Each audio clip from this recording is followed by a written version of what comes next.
আমি জানি আমার বাবা বিয়ে করছে, আমার আম্মু শোনার পরে বলছে আচ্ছা ঠিক আছে তুমি বিয়ে করছো তো। ওইখানে আমার দুইটা ভাই আছে, আমার আম্মু বলছে আচ্ছা আমি মেনে নিয়েছি। তো এখন আমার ছোট আম্মু মানে নাই, উনি এখন ঝগড়া করবে, আমার মারে ডিভোর্স দিতে বলছে। তো বলতেছে ডিভোর্সের কাগজ পাঠাইছি, তো আমার আম্মুর কাছে কোনো ডিভোর্সের কাগজ যায়নি।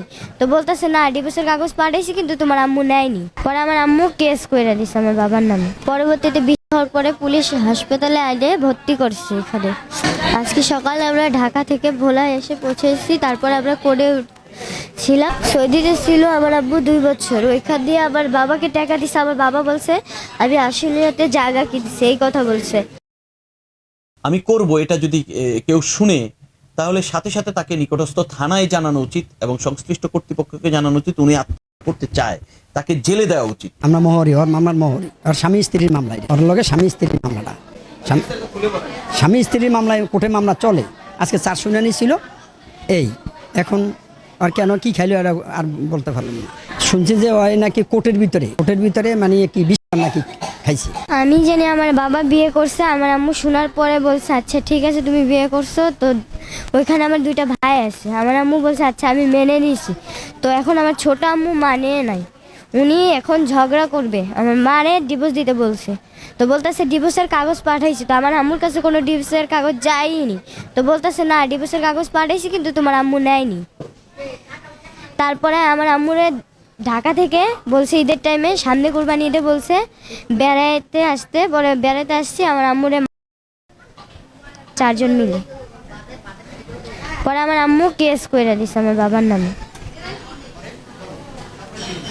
তারপরে আমরা এই যে 1 বছর হয়েছে কেস করছে, তখন আমার বাবা কোনো কিছুই বলে না। আমাদের 1 বছর ধরে কোনো খরচ দিতেছে না, আমরা ঘর ভাড়া, তারপরে আমার স্কুল ফিস, আমার মাদ্রাসা ফিস, কোচিং ফিস আমার আম্মু চালাইতেছে। তারপরে আমরা আজকে কোর্টে আসছি, তো আমার আম্মুর সাথে আমার আব্বুকে বলছে, আমার আব্বু কোনো উত্তর না দিয়ে হাসতেছিল দাঁড়িয়ে। তো আমার আম্মু পরে নামাইছে আমাদের কোর্ট থেকে, আমার আম্মু কোর্টের মধ্যে খেয়ে দিছে। পরবর্তীতে বিয়ে হওয়ার পরে পুলিশ হাসপাতালে আইলে ভর্তি করছে এখানে। আজকে সকালে আমরা ঢাকা থেকে ভোলা এসে পৌঁছেছি, তারপর আমরা কোর্টে ছিলাম। সৌদিতে ছিল আমার আব্বু 2 বছর, ওইখান দিয়ে আবার বাবাকে টাকা দিছে। আমার বাবা বলছে আমি আশুলিয়াতে জায়গা কিনছি, এই কথা বলছে। আমার আব্বুকে দেখাইছে পুরো একটা সুপারির বাগান ছিল, আমার আব্বু রে বলছে এটা গ্রাম অঞ্চল।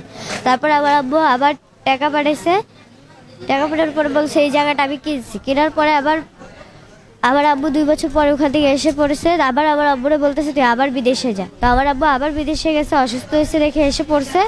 পরে জানাজানি হয়েছে এই কথাটা।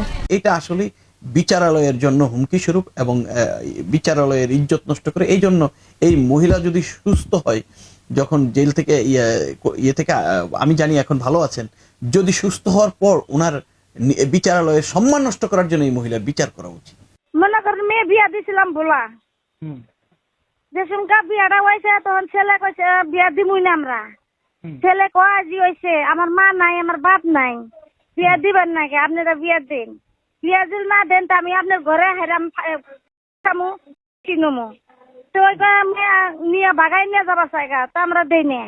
তখন মেয়ে কইলো যে মা একটা মানুষ যদি আমার জন্য ফাঁসি নয় তাহলে এটা কি মনে হয়, মা নাই বাপ নাই ইতিম মানুষ, তো তাহলে মনে করেন যে দেন বিয়া।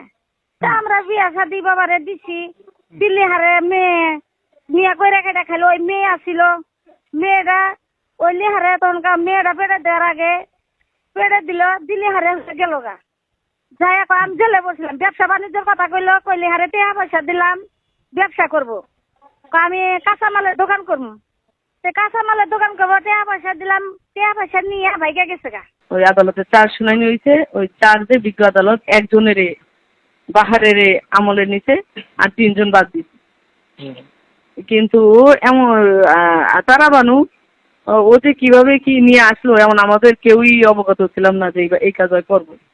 ওই ক্ষোভের আগে ইতিমধ্যে আবার ও যখন কোর্টে আসতো, ওরা নাকি আসামিরা নাকি ওরে খুব হুমকি আমকি দিত।